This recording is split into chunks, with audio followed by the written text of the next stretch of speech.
representantes o responsables. El Fondo de Previsión Social del Colegio de Ingenieros de Venezuela presenta. RCR presenta a María Alejandra Trujillo en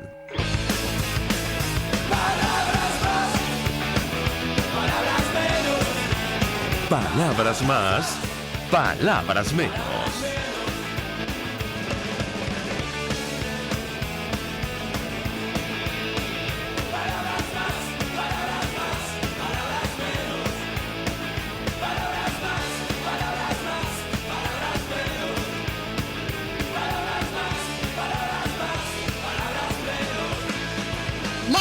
Amigos de Radio Caracas Radio, lo mejor de este viernes 8 de noviembre del año 2019. Todo el equipo que trabaja para ustedes a partir de esta hora los saluda. En la producción, Marilia García; en la redacción, Jackson Vargas; en los controles, César Arteaga, quien tendrá el inmenso placer de acompañarles, María Alejandra Trujillo. Saben ustedes, se pueden comunicar desde muy temprano a través de la cuenta en Twitter de la radio, @RCR750, seguirnos por el Periscope, por internet, rcr.tv, y el resto de nuestras plataformas digitales a través de TuneIn y YouTube.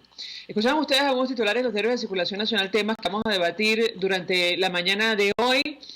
Bueno, iniciamos jornada con noticias de la región, mientras un tribunal en Ecuador ratificó prisión preventiva contra el expresidente Rafael Correa, asesor del equipo de Nicolás Maduro. A él se le acusa por presuntos delitos de cohecho, asociación ilícita y tráfico de influencias en el caso conocido como Sobornos 2012-2016. En Brasil, aparentemente el expresidente Lula da Silva podría quedar en libertad a pesar de las investigaciones en su contra y el caso que se lleva por corrupción, donde se señala al expresidente brasileño. El Supremo del Tribunal Federal de Brasil modificó una jurisprudencia y determinó la posible liberación del expresidente Lula. Tiene que ver con una decisión firme que es necesaria en tercera instancia para que él regrese a prisión. 6-5 fue el marcador con el que terminó esta votación ayer, que beneficiaría además a este líder del Partido de los Trabajadores, a casi 5.000 personas que actualmente están presas en ese país, que inicia la jornada absolutamente convulsionado. En tanto eso ocurre en Ecuador, ocurre en Brasil, bueno, en Venezuela. La comunidad internacional sigue de cerca lo que está pasando. Ayer comentábamos con ustedes este comunicado del secretario adjunto de Naciones Unidas para emergencias humanitarias. Él advertía la gravedad de la crisis. Lo conversaremos durante la mañana de hoy. El sistema de salud, de hecho, advertía del país está al borde del colapso. De esta manera describía lo que está ocurriendo en Venezuela. El domingo hay elecciones generales en España y esto también podría impactar la relación de la Unión Europea con Venezuela. Para hablar acerca de estos temas, saludamos. Vamos a conversar con ella a la ex europarlamentaria Beatriz Becerra, quien conoce perfectamente lo que está ocurriendo en nuestro país. Hola, ¿qué tal? Buenos días, encantada de estar con ustedes. Pues mucho interés de conocer su opinión, análisis acerca de lo que está ocurriendo en nuestro país. Yo iniciaría conversación a partir del papel que en su opinión debe jugar la Unión Europea con relación a Venezuela. La escuchamos. A ver, Europa ha tenido un papel muy importante, aunque es cierto que ha sufrido demasiadas presiones y ha tardado bastante en reaccionar.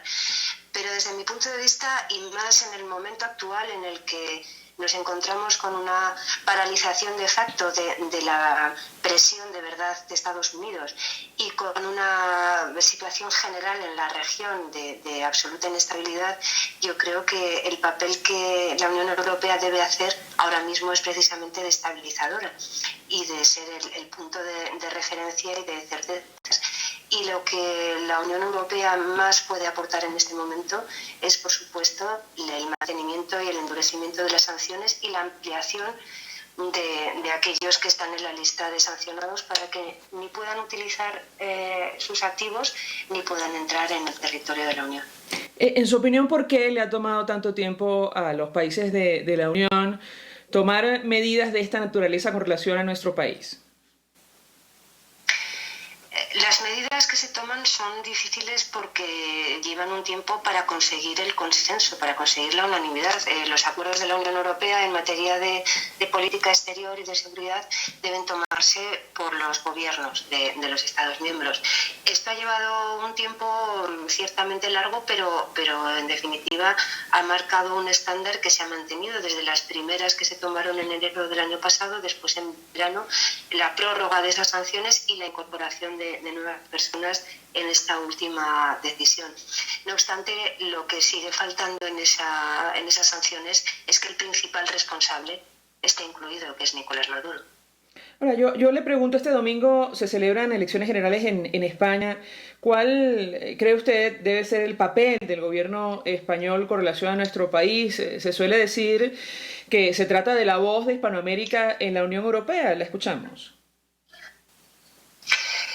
Es muy difícil aventurar qué es lo que va a pasar este domingo, porque la situación es tan sumamente complicada que puede pasar casi cualquier cosa. Podemos esperar una situación muy parecida a las anteriores elecciones o un cambio en el sentido de quién es el partido que tiene más votos, aunque en ningún caso podrá ningún partido gobernar en solitario. Eso significa que el gobierno de España pasa por acuerdos con varias fuerzas políticas. Y ese papel que indicaba de liderazgo y de portavocía de Latinoamérica que se supone que España debe desempeñar en la Unión Europea va a depender mucho de varias cosas. Pero la primera yo creo que es no solo entender la importancia estratégica de ese puente Europa-Latinoamérica que supone en este momento de grave crisis de liderazgo mundial, sino que también España tiene que lograr una cosa muy importante desde mi punto de vista, y ese es su principal papel aquí en Europa, que es respaldar la causa ante la Corte Penal Internacional por crímenes de lesa humanidad contra Maduro y su cadena de mando. Eso es lo que yo creo que España puede hacer más concreto, más tangible dentro de la Unión Europea, porque las decisiones del conjunto de la Unión van a depender mucho de las decisiones de los gobiernos nacionales. ¿Cuánto de posible es esto una vez que sucedan las elecciones del 10 de noviembre? Pues lo vamos a ver. Si hay una posibilidad de que España tenga un gobierno que esté liderado por el Partido Popular, por ejemplo, con el apoyo de Ciudadanos, hay algunas posibilidades de que se avance en ese sentido. Si entramos en un gobierno en el que la situación sea que el Partido Socialista necesita el apoyo, lógicamente, de Unidas Podemos, es decir, de la izquierda extrema, y de los nacionalistas y separatistas de España, no vamos a ir a ningún sitio.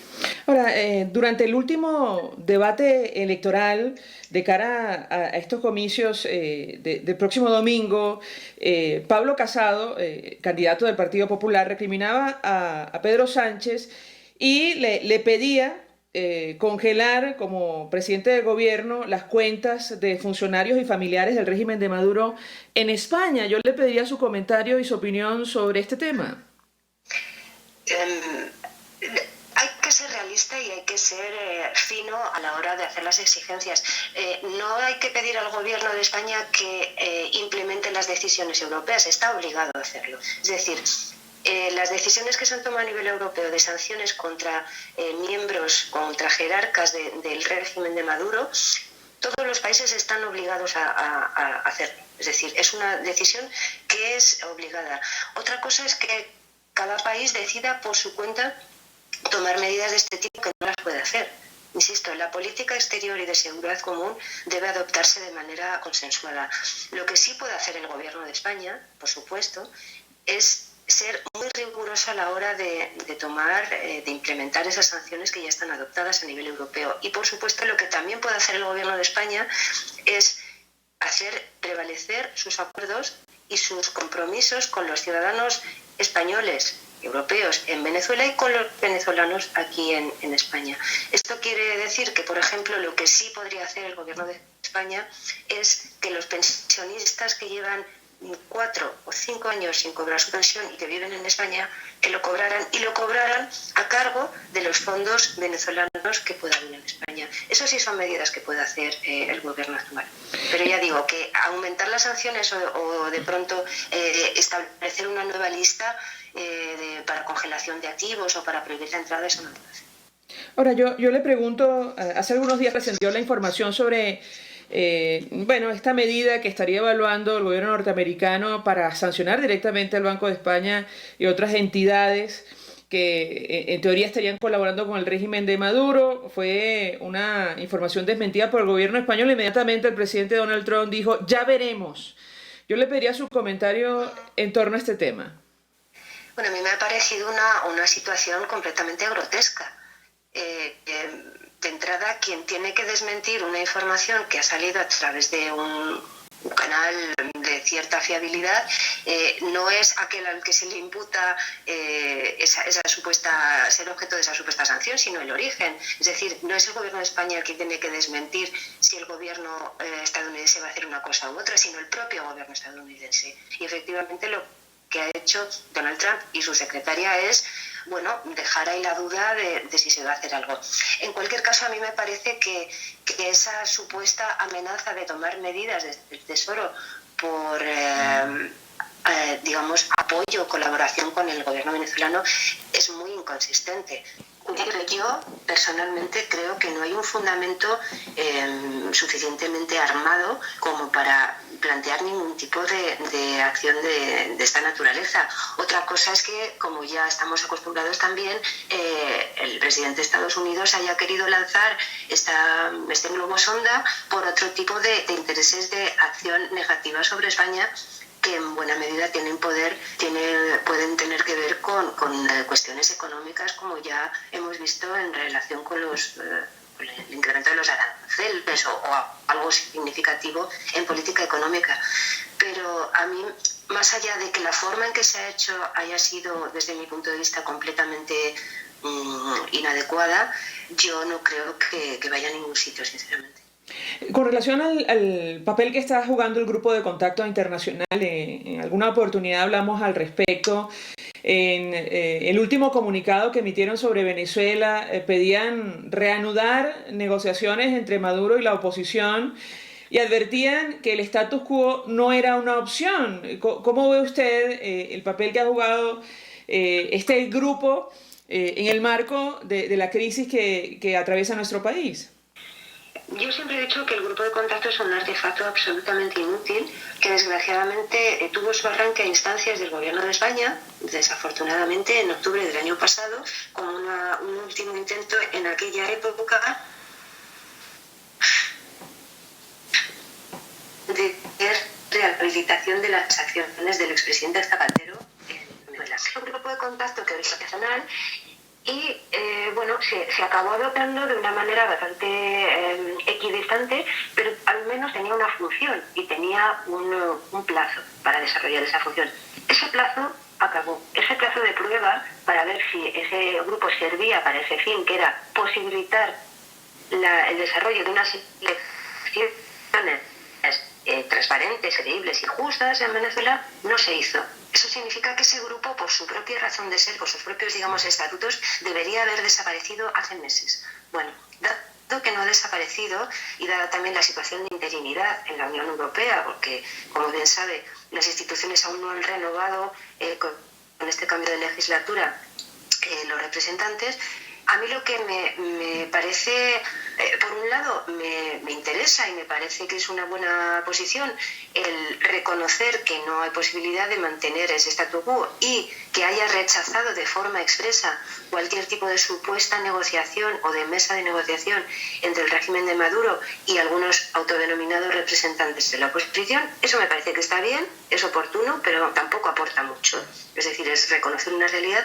Pero a mí lo que me preocupa es que su principal aportación a estas alturas siga siendo no solo llamar a más diálogo, sino que expresamente lo que insten es a la reanudación de la vía noruega, que ha sido acabada, terminada y abandonada por aquellos a los que se puso en la mesa.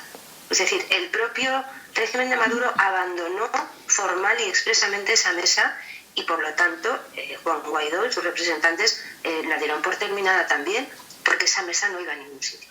Entonces, que a estas alturas algo que ha terminado el Grupo Internacional de Contacto, que nadie sabe para qué sirve, diga que hay que reanudar la vía noruega, cuando la vía noruega es un callejón sin salida, que ya se cerró, me parece que es una búsqueda de prolongar un tiempo que desde luego Venezuela no tiene. Porque a mí lo que de verdad me parece preocupante es que nos aboquemos ya a enero de 2020 a una crisis institucional sin parangón, porque ahí es cuando nos encontraremos con que ese mandato que asumió Juan Guaidó como presidente de la Asamblea Nacional ante la ausencia presidencial legítima de asumir la presidencia encargada de Venezuela, tal y como manda su Constitución, esa presidencia de la Asamblea concluye, porque es rotatoria, y entiendo que en enero habrá que cambiar. Esa crisis, esa capacidad de darle aún más cancha a un régimen que sigue atrincherado en el poder, a un usurpador que sigue atrincherado en Miraflores, me parece que es absolutamente irresponsable. Y ahí sí que la comunidad internacional debe gestionar los tiempos. Y los tiempos son 2 meses escasos. ¿Qué expectativa podemos tener con relación a el papel que va a jugar Josep Borrell como nuevo alto representante para asuntos exteriores de la Unión Europea?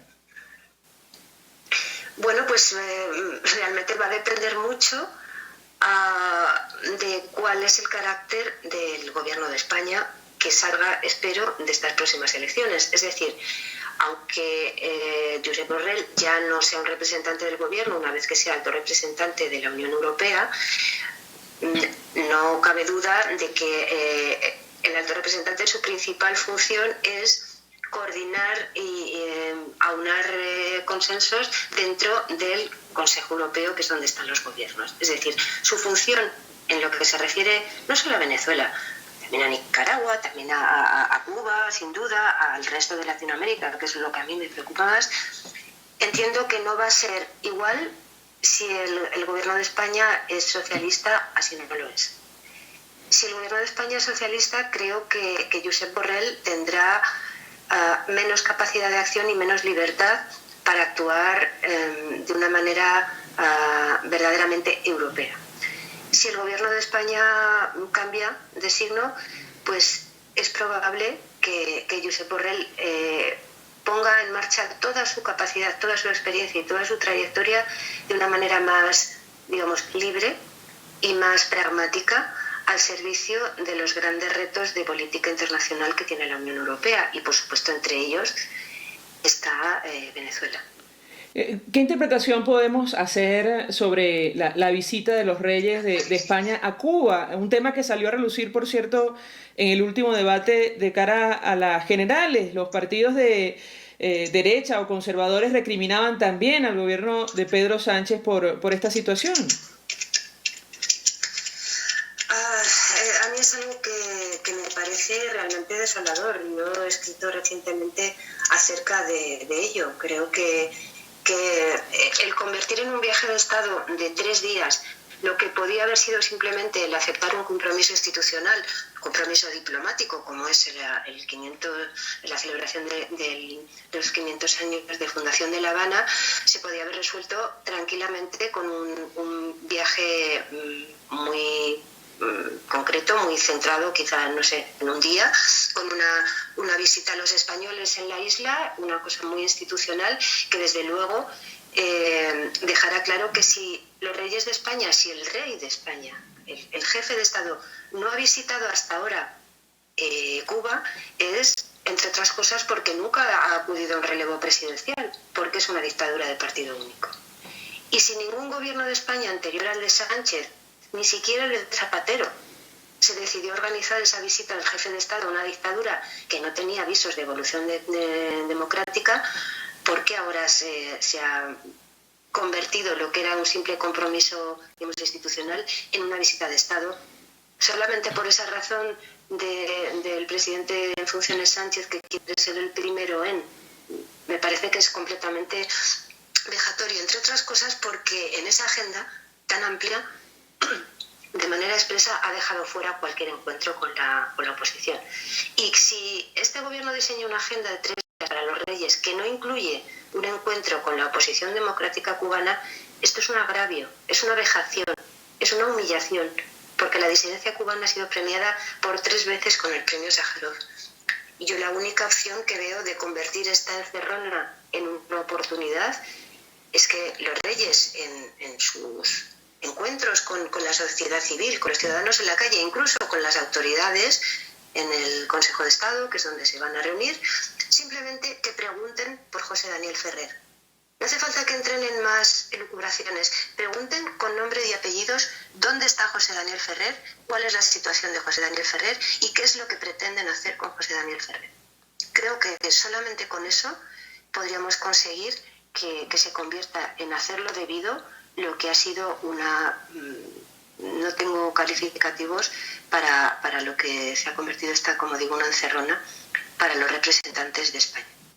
Beatriz Becerra, 1.000.000 de gracias por atendernos. Fue europarlamentaria, conoce perfectamente la situación de nuestro país. Feliz día.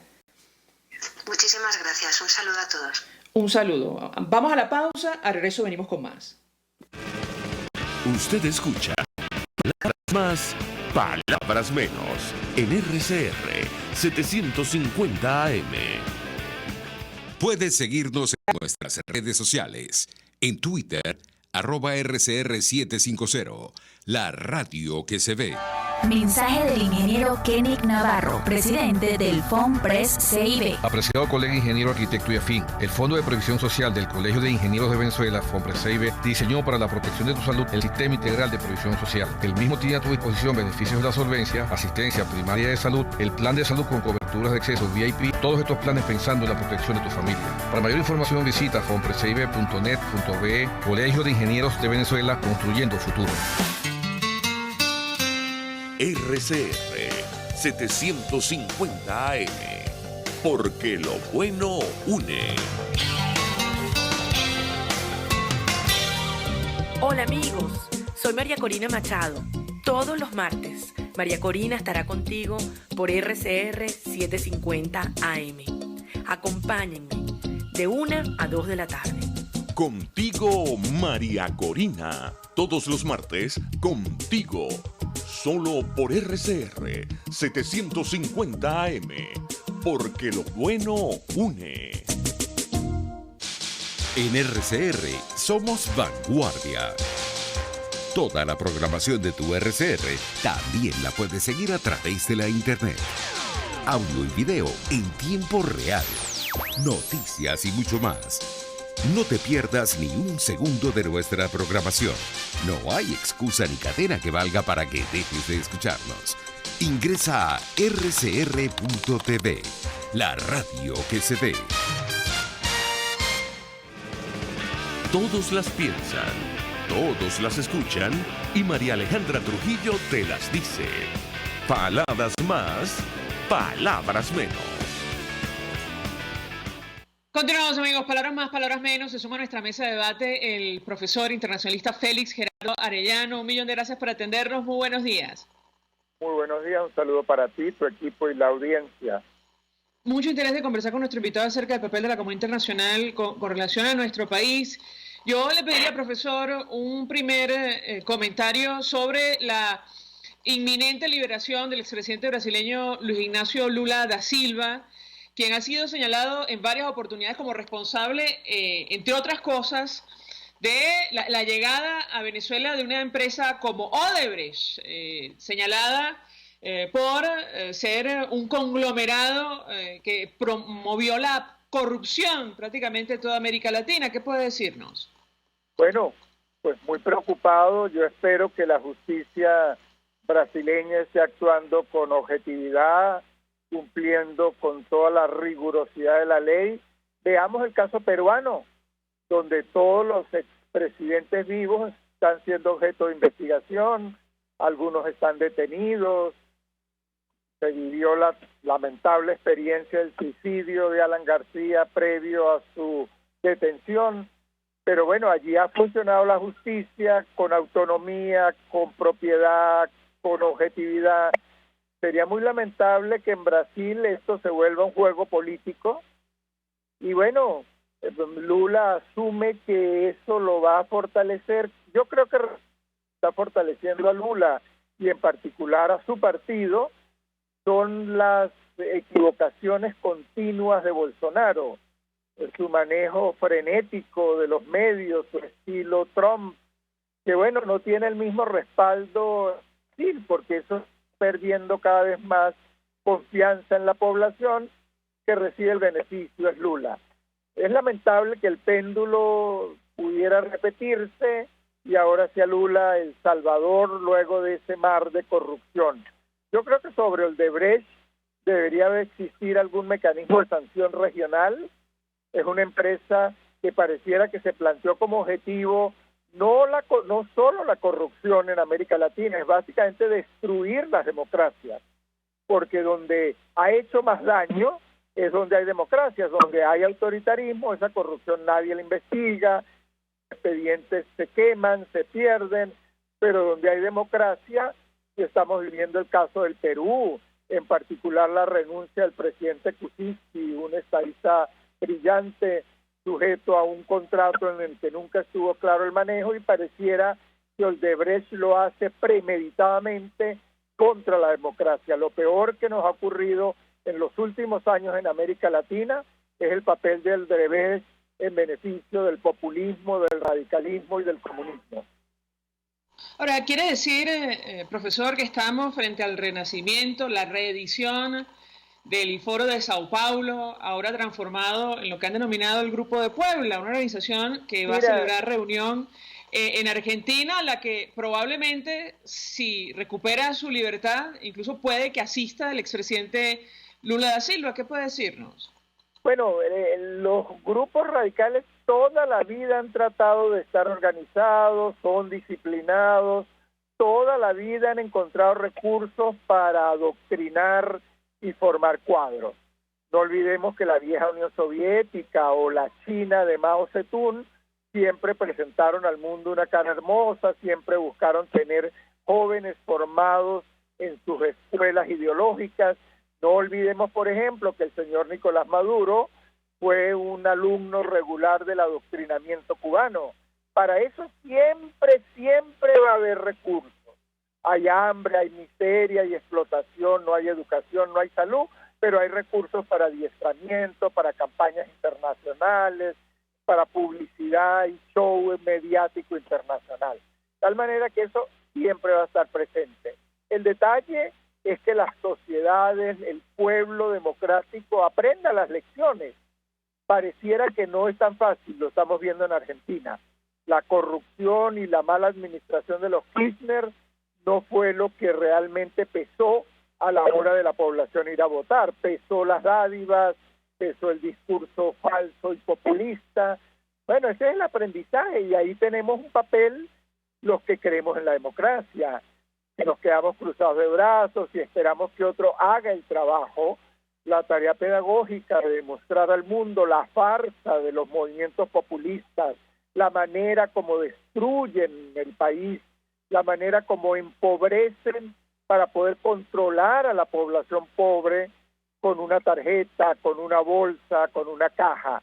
Ese es un proceso que a los que creemos en la democracia es nuestra tarea. No se le puede pedir al pobre que además de todas las dificultades que vive en su vida cotidiana, también tenga que tener un entrenamiento y una formación absolutamente clara de carácter político. Hay que contribuir, hay que apoyar, hay que hacer la labor que estás haciendo tú sistemáticamente con este programa, por ejemplo. Esa es una labor de conciencia a nivel social. Bueno, profesor, da la impresión que en algunos países de América Latina premiamos a los corruptos, a los líderes señalados por manejo irregular de recursos. Yo le pediría su comentario al respecto. En el caso concreto de Argentina es absolutamente elocuente. La señora Cristina Fernández de Kirchner yo perdí la cuenta de la cantidad de causas abiertas justamente por estos temas y sin embargo va a ocupar la vicepresidencia en la próxima legislatura. Quisiera su comentario. Sí, bueno, todo depende del sistema judicial. Vemos el caso de Perú, que es distinto al caso argentino. Aquí es sorprendente cómo la justicia argentina acumula los expedientes y actúa de manera un tanto parecida a la fiscal de la Corte Penal Internacional. Recibe las demandas, recibe los expedientes y los archiva. Eso es terrible porque demuestra que no hay una justicia objetiva, no hay una justicia independiente, autónoma, que realmente haga su trabajo y lo haga de manera clara, precisa. No se trata de buscar un chivo expiatorio para echarle todas las culpas, sino de revisar y trabajar sobre los expedientes y aplicar las medidas. Luego, que la población precisa los... Yo no lo plantearía así, yo lo que creo es busca soluciones fáciles, soluciones mágicas. Los populistas, los radicales mienten sistemáticamente, eso es lo que realmente saben hacer. En campaña electoral peor aún, el nivel de falsas promesas, los falsos discursos, prometiendo soluciones mágicas. Algunos creen que solucionan destruyendo, acabando con las fuentes de riqueza. Ese resentimiento de creer que el que está produciendo es el enemigo y entonces hay que expropiarlo, hay que destruirlo. De esa forma, pues cumplen otro objetivo que está claramente deliberado, que es generar más pobreza para poder controlar. Porque el pobre se le controla por sus necesidades, por la alimentación, por la salud, por el empleo. Están dependiendo de una dádiva oficial que por supuesto los manipula. Ese es el detalle y allí en todos los sectores democráticos debemos trabajar en la creación de conciencia. Sobre este tema, profesor, comentábamos ayer con los amigos oyentes que la carta o el comunicado emitido por el secretario adjunto de Naciones Unidas para Emergencias Humanitarias es francamente elocuente, por decirlo menos. Él reconoce la profundidad de la crisis que hay en nuestro país. De hecho, llega a advertir que el sistema de salud en Venezuela está al borde del colapso. Reconoce que la salida es política en el caso concreto de Venezuela. Yo le pediría un comentario al respecto. ¿Por qué es tan difícil que una organización como la ONU o incluso otras asuman una posición más firme en relación a nuestro país, aun cuando reconocen las dimensiones de esta crisis? Lo escuchamos. Bueno, María Alejandra, muy interesante la pregunta porque creo que en Venezuela en particular los guerreros de los teclados están generando una campaña penosa, vergonzosa. Las Naciones Unidas está haciendo su mayor esfuerzo. Ahora tenemos que al contundente y exhaustivo informe de la señora Michelle Bachelet hay que sumar ahora este otro maravilloso documento que son las herramientas de trabajo que tenemos los que creemos en la democracia para nuestra lucha internacional. Hay que preguntarle a Alberto Fernández, hay que preguntarle a Andrés Manuel López Obrador qué página del informe Bachelet no ha entendido, qué es lo que no le queda claro. Ahora se reitera una vez más la crítica, pero ellos son funcionarios de Naciones Unidas, ellos no son los dueños de Naciones Unidas. Ellos no pueden hacer lo que quieran, hacen su trabajo técnico y como lo han demostrado, lo hacen con seriedad, con profundidad, con conciencia, con responsabilidad. Lo grave es que no hicieran nada. Lo grave es que se cruzaran de brazos. Entonces ahora queremos que la señora Bachelet haga el informe, lo haga bien. Hay todavía quienes le critican algún párrafo, pero luego queremos que ella sea la salvadora. No, ella no puede hacer eso. Su tarea la está haciendo. Lo grave fuera que no hubiera presentado el informe, que evadiera, que no dijera las cosas, las verdades como las ha planteado. La tarea de hacer acciones mayores es de los gobiernos. Los gobiernos son los dueños de las Naciones Unidas y las Naciones Unidas tiene 190 y tantos miembros, un alto porcentaje de dictaduras históricas como la de Cuba, monarquías férreas como la de Arabia Saudita. No se le puede pedir a las dictaduras que ataquen otra dictadura. Ellos se cuidan entre sí. El papel de los gobiernos autoritarios en las Naciones Unidas y en la mayoría de los organismos multilaterales es tratar de controlarlos, de limitarlos, limitarlos, de condicionarlos. Los gobiernos democráticos tratan de hacer lo contrario, luchan, pero no son la mayoría de los votos en muchos casos.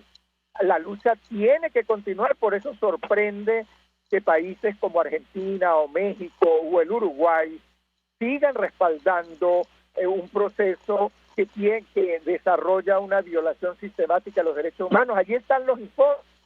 No olvidemos los 4 informes de Almagro elaborados anteriormente, y se vienen sumando estos documentos objetivos, exhaustivos y muy responsables. Profesor, comentábamos hace algunos minutos con la ex europarlamentaria Beatriz Becerra el papel de la Unión Europea en relación a nuestro país. Ella reconocía que probablemente se podía hacer más, pero es necesario el consenso, como seguramente ocurre en Naciones Unidas. Y, entre otras cosas, subrayaba la inestabilidad en América Latina, que probablemente eso también explicaba, la posición asumida por la región ahora mismo, o una situación de estancamiento de la región ahora mismo con relación a nuestro país. Yo le pedía un comentario al respecto, lo escuchamos. Bueno, mira, yo veo que la región está muy complicada, pero yo no siento ese estancamiento con respecto al tema de Venezuela. Veamos, por ejemplo, que se acaba de reunir recientemente el Grupo Internacional de Contacto de la Unión Europea y también ha adoptado una declaración contundente donde rechaza la situación del status quo. El status quo o unas negociaciones creadas, falsas, no son la solución, y con eso ha cuestionado la negociación con la mesa alternativa como la supuesta solución a los problemas de la crisis venezolana. Eso no es solución, lo ha dicho claramente el Grupo Internacional de Contacto. El Grupo de Lima se está reuniendo este fin de semana. El día de hoy debería estar instalándose la reunión en Brasil. El Grupo de Lima tiene posturas diferentes. Yo creo que el objetivo es que todos sigan trabajando en sus proyectos. Está el grupo que comparte la resolución del TIAR, muy contundente, también aprobada recientemente, que desnuda todos los negocios ilícitos de financiamiento del bloque en el poder en Venezuela, que evidencia cómo se evaden las sanciones financieras. Esa es una resolución muy importante y habla de una acción colectiva en tema del seguimiento de los ilícitos, del lavado de capitales, del narcotráfico, del coltán, del oro, de todos los negocios irregulares que financian el bloque en el poder. Esa es una resolución que la Unión Europea también debería revisar y en la medida de lo posible sumarse a ese esfuerzo.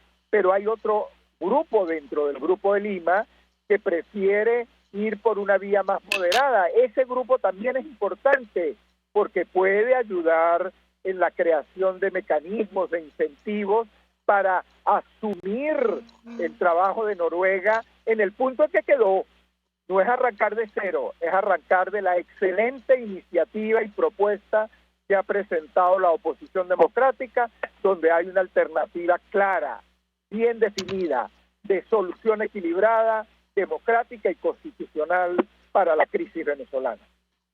Finalmente, profesor, a propósito de lo que usted menciona, estos negocios ilícitos que han denunciado distintos gobiernos en la región, negocios vinculados supuestamente con el régimen de Maduro, la pregunta que yo le haría es si estos grupos van a ceder, van a facilitar una transición a la democracia a través de la celebración de elecciones en nuestro país. Se lo pregunto por esta discusión que se ha abierto en el marco de la designación de un nuevo Consejo Nacional Electoral en Venezuela. ¿Qué puede decirnos? Bueno, mira, yo creo que para ir a la salida pacífica y democrática, la construcción de un acuerdo equilibrado es fundamental. El papel de los actores internacionales es clave como garantía para el proceso, y también el papel de las Fuerzas Armadas. Si las Fuerzas Armadas se va a sumar a los ilícitos y no al acuerdo que se pacte, pues no va a haber manera de cumplir con el acuerdo. Pero el acuerdo tiene que tener unas garantías donde juegan un papel decisivo, repito, las grandes potencias, Rusia, China, Estados Unidos, la Unión Europea, pero también las Fuerzas Armadas. Y allí quienes manejan negocios ilícitos pues tienen que tomar sus decisiones porque se les está acabando el tiempo. Un acuerdo negociado con garantías, con la participación de los actores internacionales y de las fuerzas institucionales, de las Fuerzas Armadas Nacionales institucionales, es el inicio del fin de los negocios ilícitos. Profesor Félix Gerardo Arellano, gracias por atendernos, acompañarnos, internacionalistas, prestando opinión y análisis acerca del tema que debatimos la mañana de hoy, que tiene que ver con la preocupación permanente de la comunidad internacional en torno a lo que está ocurriendo en nuestro país. Vamos a la pausa y regreso más. Estás escuchando Palabras Más, Palabras Menos, por RCR 750 AM. Puedes seguir nuestra programación a través de rcr.tv, la radio que se ve. Mensaje del ingeniero José Peraza, tesorero del FOMPRES CIB. Estimado colega ingeniero, arquitecto y profesional afín, el Colegio de Ingenieros de Venezuela y el Fondo de Previsión Social, preocupado por la salud de tu familia, ha diseñado un sistema de salud integral que coloca a tu disposición y que contiene asistencia primaria de salud, ambulancia, hospitalización, cirugía, oftalmología, dermatología, fisioterapia, psicología, odontología, farmacia y funerario. Para mayor información, visítanos a nuestros portales cib.net.be, fomprescib.net.be, Colegio de Ingenieros de Venezuela, construyendo futuro. Quiero invitarte al restaurante Tavo La Calda La Lagunita, simplemente porque la vas a pasar muy bien. Los platos de su chef conjugan a la perfección el Mediterráneo con el Caribe, las porciones generosas y el ambiente es cálido y familiar. Comprueba que bien vale la pena en Instagram, @TavoLaCaldaLaLagunita, la experiencia gastronómica que siempre querrás repetir. RCR 750 AM, porque lo bueno une. Información, opinión, contraste.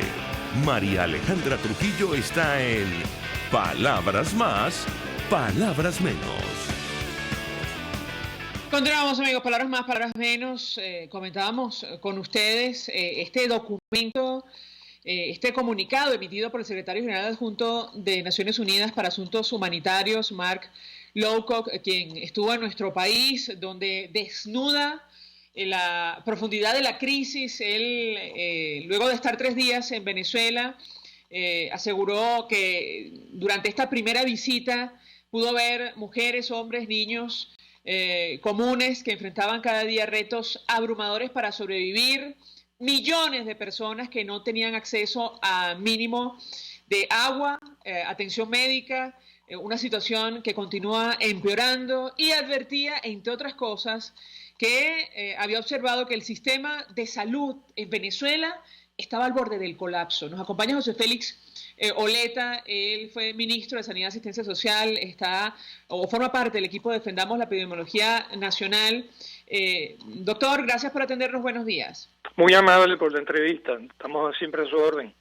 Mucho interés de conocer una primera reacción de su parte en torno a, esta radiografía, este diagnóstico del secretario adjunto de Naciones Unidas para Emergencias Humanitarias sobre lo que está ocurriendo en nuestro país. ¿Qué puede decirnos? Sí, pienso que es una actualización de Naciones Unidas sobre esa ayuda organizada que viene dándose en el último año, y te manifiesto que siento que es muy franca, muy directa, es una síntesis de una realidad extremadamente dura, donde este secretario adjunto reconoce la poca probabilidad de que las agencias internacionales su ayuda sea suficiente para estabilizar la compleja situación que él ha observado, utilizando sus propias palabras.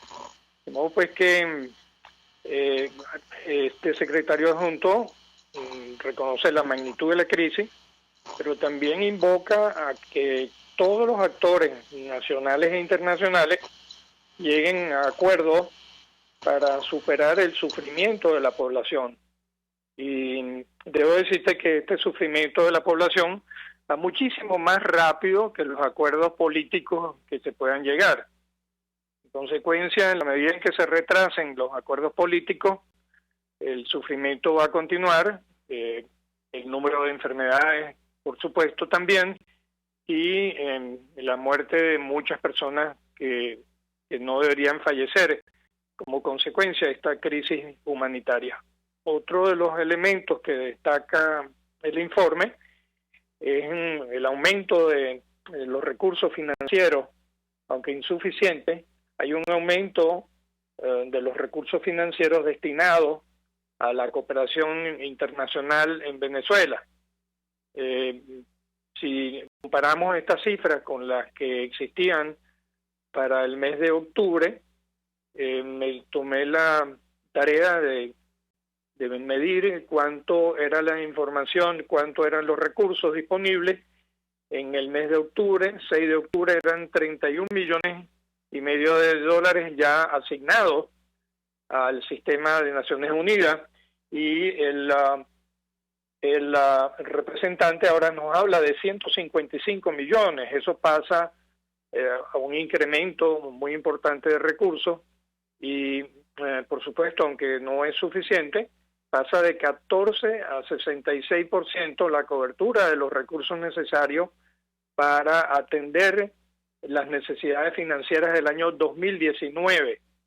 Eso significa pasar de 31 millones de dólares disponibles a 155 millones de dólares disponibles. Y así podríamos decir que los diversos programas pudieran aumentar. Analizando estas cifras, María Alejandra, digo que por supuesto que es insuficiente.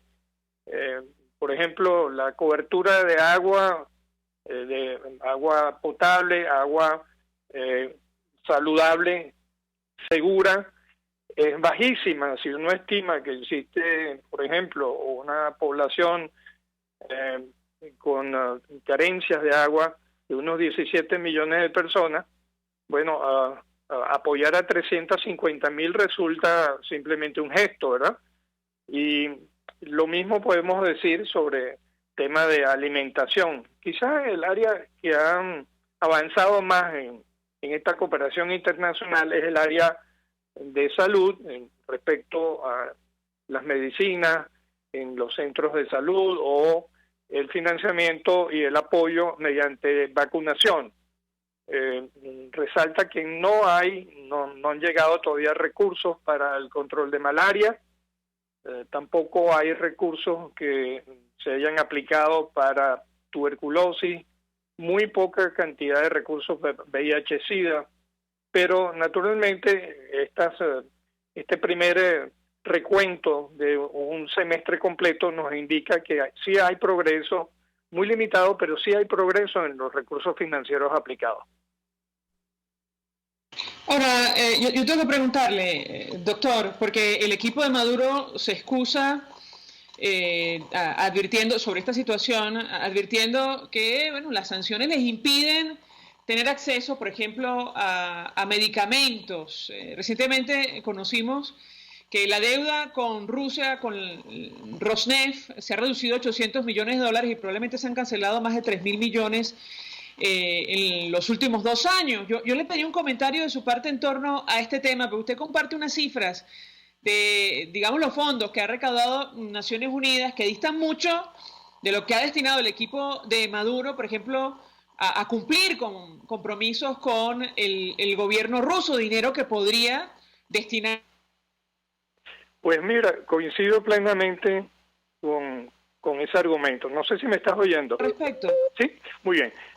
Coincido plenamente porque hay una abierta contradicción entre el discurso del señor Maduro y sus actuaciones. En el caso de Rosneft, efectivamente, en 2 años, la amortización de esa deuda representa 3.800 millones de dólares. Es una cifra gigantesca de una deuda total de 4.600 millones de dólares que se sepa. De modo pues que cuando estamos hablando de que la ayuda internacional ha alcanzado 155 millones, nos estamos dando cuenta de que el señor Maduro privilegia las deudas con Rusia. Pero recuerda que hace pocos meses 50 millones de euros fueron invertidos para uniformes militares. Esto es simplemente pues una discordancia entre las necesidades de la población, las necesidades sentidas, el sufrimiento de la población. No es posible jerarquizar y privilegiar uniformes militares, con todo mi respeto por los militares, pero no puede ser que los uniformes militares estén por encima de la alimentación de los niños o la vacuna de los niños o los cuidados de los ancianos. Eso simplemente provoca una irritación, un malestar muy grande, porque simplemente no hay sensibilidad, no hay sentido común para la utilización de los recursos del Estado que tienen que estar destinados a las personas con mayor sufrimiento, con mayores dificultades y con mayor riesgo de fallecer. Lo mismo el tema de los famosos los perniles de fin de año, simplemente una inversión de 11 millones de euros sin jerarquía, sin evaluar la situación de carencias extremas que padecen algunas zonas del país, o los hospitales que están en situaciones simplemente caóticas, de crisis, y que precisamente el representante de Naciones Unidas lo destaca, el riesgo elevado de que las personas que lleguen a los hospitales simplemente se enfermen más por fallas en la calidad del cuidado, de las condiciones ambientales, de riesgos de infecciones intrahospitalarias.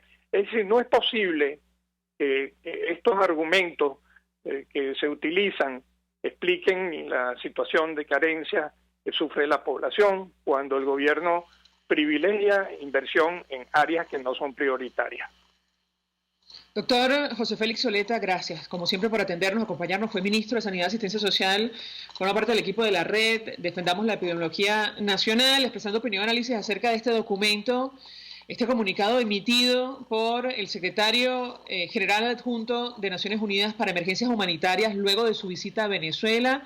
Él advertía que, bueno, el sistema de salud en nuestro país estaba al borde del colapso. Esas fueron sus palabras. Vamos a la pausa, a regreso venimos con más. Escuchas a María Alejandra Trujillo en Palabras Más, Palabras Menos, por RCR 750 AM. Sintonícenos a través de Periscope, @RCR750, la radio que se ve. Mensaje del ingeniero Kenick Navarro, presidente del FOMPRES CIB. Apreciado colega ingeniero, arquitecto y afín, el Fondo de Previsión Social del Colegio de Ingenieros de Venezuela, FOMPRES CIB, diseñó para la protección de tu salud el Sistema Integral de Previsión Social. El mismo tiene a tu disposición beneficios de la solvencia, asistencia primaria de salud, el plan de salud con coberturas de acceso VIP, todos estos planes pensando en la protección de tu familia. Para mayor información visita fomprescibe.net.be, Colegio de Ingenieros de Venezuela, construyendo futuro. Cuando hablamos de Honda, hablamos de Distasi Motors, el concesionario Honda que pica adelante en precios, condiciones y servicio. Todo el personal de Distasi Motors, tanto técnico como de atención, está actualizado, capacitado y certificado permanentemente para atender correctamente tu vehículo. www.distasi-honda.com.ve. Distasi Motors, tu concesionario Honda en Los Palos Grandes. Se dicen, se ocultan, se piensan, se descubren. Palabras más, palabras menos. Con María Alejandra Trujillo. Continuamos, amigos. Palabras más, palabras menos. Al cierre, simplemente recordar que el expresidente de Brasil, Luis Inácio Lula da Silva, que podría quedar hoy en libertad tras una decisión del Supremo de ese país. Bueno, él fue condenado en primera instancia a 9 años y 6 meses de prisión por justamente estar vinculado al operativo que se denominó Lavallato, el autolavado en ese país, una gigantesca trama de corrupción que rodeó a petrolera estatal Petrobras, salpicó a varios políticos y empresarios. A él se le acusa, entre otras cosas, de haber recibido 1.1 millones de dólares de la constructora OAS, una de las empresas implicadas en el escándalo, dinero por cierto, que habría utilizado para reformar un piso de lujo que tenía a su nombre un triplex en la localidad costera de Guarujá, en el estado de Sao Paulo. Bueno, el expresidente Lula da Silva podría quedar hoy en libertad. Nosotros nos despedimos y lo hacemos a nombre de Jaime Nestares, en la dirección general de la estación, en la gerencia de producción Willy Charcaña, en la producción Marilia García, en la redacción Jackson Vargas, en los controles César Arteaga, quien tuvo el inmenso placer de acompañarles, María Alejandra Trujillo. El Fondo de Previsión Social del Colegio de Ingenieros de Venezuela presentó. RCR presentó Palabras Más, Palabras Menos. RCR 750 AM.